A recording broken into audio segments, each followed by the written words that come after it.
Flow is a wonderful experience. It occurs during deep concentration, usually a well-practiced yet challenging physical task, like skating. You start to feel invincible, with any experience of tiredness, hunger, thirst, or pain far removed, and your sense of time completely distorted. The psychologist that named the phenomenon, Mihai Csikszentmihalyi, found that its characteristics included joy, deep concentration, emotional buoyancy, a heightened sense of mastery, a lack of self-consciousness, and self-transcendence. But what's happening in the brain during flow?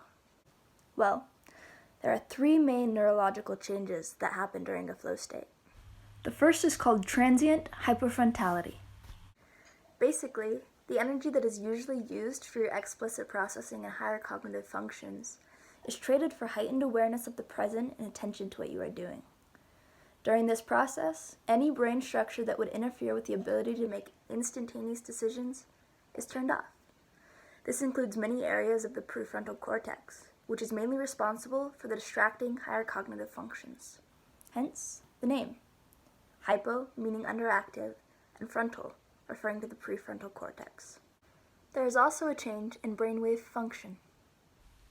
Beta waves occur when we are alert and attentive. Alpha waves occur when we are restful, maybe even in a state of daydreaming. And theta waves occur only just before we fall asleep and during the REM portion of our sleep cycle, when we're dreaming.